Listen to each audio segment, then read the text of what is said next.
Howdy partner. So you want to learn how to renovate an old pop-up camper? Well, you're in luck. I'm going to show you today. Thanks for tuning in to Mr. Greg's How To. Today we're going to go ahead and renovate this 1999 pop-up camper. So, you know, like any other older camper, this one had been kind of used and abused and kind of let to sit out and get dirty and deteriorate. So it needed to be spruced up a little bit. I'm going to show you the outside and the inside, and I think you'll see that with a little elbow grease, we can go ahead and fix this up pretty well. So the first thing we did is the roof of this had a PVC cap that was brittle and breaking. It wasn't leaking, it was just more cosmetic. So we ripped that off and we coated it in a truck bed coating that came in the white color. So we did that, and I got another video about waterproofing these campers. I talked about that and some Eternabond that we used on the edges and other things that we did to try to make the camper you know, a little more watertight. But that's another video that I'll link at the end. So today we're talking more of the aesthetics. Another thing that we did is we went ahead and shined up all this black metal. If you see, you know, around the trailer hitch, this has a little bit of rust on it. This whole thing was really rusty. Let's get a high gloss black spray paint, and then you can walk around and you can just go ahead and make it good as new again. Another great part about that is if you hit, let's say, your wheel jack, when you are leveling it wherever you store it and you're trying to make sure that you have it at the right angle, you can go ahead and see, oh, that's where I want it to be, because it leaves a nice spray paint line, so you know where the level needs to be.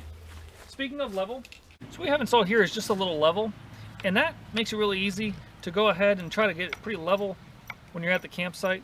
Just, you know, zip tied on there. You don't need it. You can do 4-corner leveling, but if you get that there, it kind of helps you to see, okay, generally speaking, the trailer itself is fairly level. So that's an easy thing to do. Kind of update and also spray this. So you take the spray paint, go around, hit anywhere, tape it off if you want. Just make sure it's nice and shiny. Coming around, this is some of the Eternabond I talked about. Helps to waterproof it. We're going to talk about in another video. You want to check all your lights, all your bulbs. Really important is you want to make sure that you have good tires. Anyone who's had a camper at any point for any period of time has probably had a tire blowout. It's not fun, it's not safe, so you want to make sure that you do not have old rotten tires. Spend the money and get good tires on here. This here is that truck bed coating that we'll talk about some more, but waterproofed it. We went ahead, did the tires, shined up that bumper some more, and just kind of fixed it up. So let's go on inside. All right, welcome inside the camper. Now this is a 1999 Coleman Mesa. It's got the 12-foot box, so it's one of the larger pop-ups. We have a king bed over here, a king over there. That couch converts as well as this dinette. It's not fully open right now because I just want to walk you through a few things. I didn't feel like totally setting it up. But kind of want to start from the top down in terms of renovating and making that old pop-up like new again. I can tell you, I've bought a couple of used campers, and every time I brought them home, the reaction from my wife has been the same. It's like, what did you buy? This thing is gross. Because sometimes they're not taken care of, and they smell, and they're dirty. But a little bit of elbow grease, you can fix it up. So starting from the top down, the ceiling is usually some sort of PVC or plastic. You just want to clean that off. Usually something that'll kill mildew, household cleaners, maybe Simple Green or something with a little bleach in it. Just something that's going to go ahead and clean off that mildew. Once you get the roof nice and clean, you'll see typically you have a valance that goes around the entire camper, as well as these curtains. These curtains have plastic clips, but they come off real easily with a little flathead screwdriver. And then you can actually wash these. So what we did is we took these curtains and we machine washed them cold, and then just let them air dry. And it really took out a lot of staining on them and made them in good shape again. Then you just go ahead and snap them back on the track. Now there was also a valance that went around. That valance, when we took it down, we actually kind of liked it. Thought it looked a little newer, so we didn't put the valance back up. But if you want to, you can put that back up. So you've gotten the roof clean, you've cleaned off the curtains, you've done the valance. If you wanted to really do new curtains, you could. I'm not much of a seamstress, so I just wanted to go ahead and reuse the old ones, but you can do that. Now this is more about aesthetic type stuff inside. I did install this the sink with a drop down RV thing, because there was actually no sink or faucet in here, and just ran a line outside with a fitting for outside. So things like that you can also do. Now I know what everybody's really wondering about is probably the reupholstering of the cushions, because hands down that makes the biggest difference. This is a really easy job. So we took the factory existing cushions and just went ahead and covered over them. Didn't even take it off. Whether you have zippers or not, you can just leave them. And this fabric right here is a nice pattern that we picked up at a local craft store. It's kind of camp looking pattern. It may have actually been one of the clearance items. And then they also had this one, which is a vinyl, sort of a leather look. A lot of the campers now they're doing a two-tone for new ones. I really like the vinyl because it's easy to clean up and it stays nice and clean. But these are also very nice. So no sewing done in this.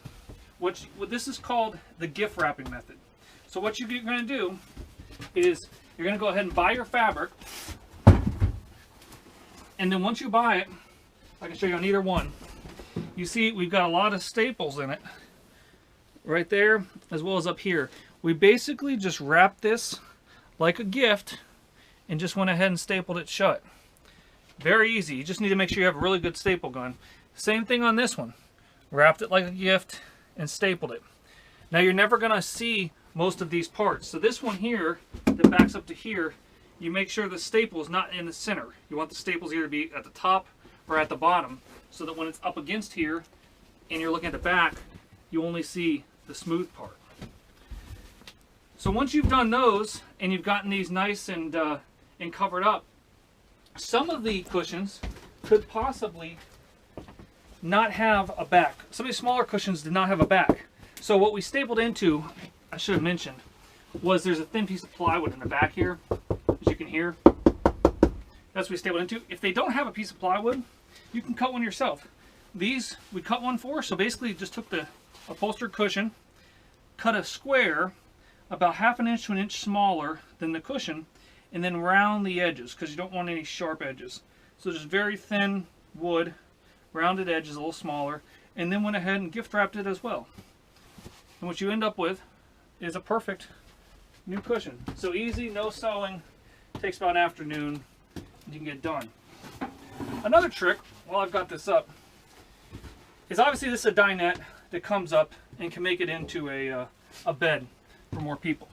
Now if you're traveling with small children or pets or anything else and you need a flat space, we cut a piece of plywood to be the same size as one of these cushions.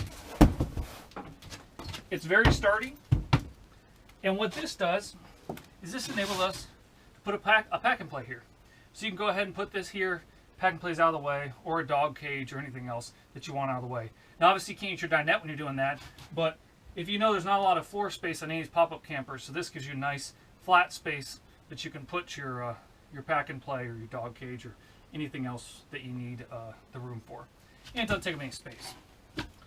Okay, so we've gone over some of the cleaning that we did. Nice deep clean, wash all the curtains, went ahead and went over the upholstery. So now the next part is going to be the floors. So for the floors, you want to make sure that you've got a nice solid floor. Now, every pop-up I've ever had has had slight soft spots where you step on it and it might have a soft spot, only in one isolated area or something. And we talked about waterproofing in a different video that you can go ahead and pick up if you want to see about how to really waterproof these well.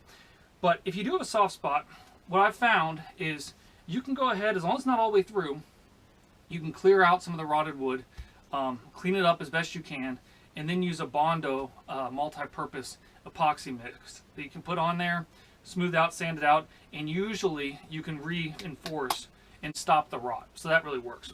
This floor, as you can see, still has lines on it. This is a linoleum floor. In the past, I have done, this is the original floor that we just went ahead and painted. So in the past, I've put down self-stick vinyl tiles and other things.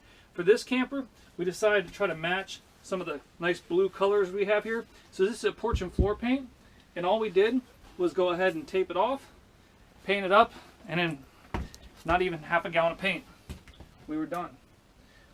One last thing to add is these ties were made off of extra pieces, strips from here. So we went ahead, we installed small rivets buttons. You can get at any store, and then you can go ahead and snap them in. So took a 1999 and updated it to a little newer. Still obviously a work in progress, always something going on, but definitely a lot cleaner than that day when I brought it home, and my wife looked at me like I was crazy. So thanks for watching.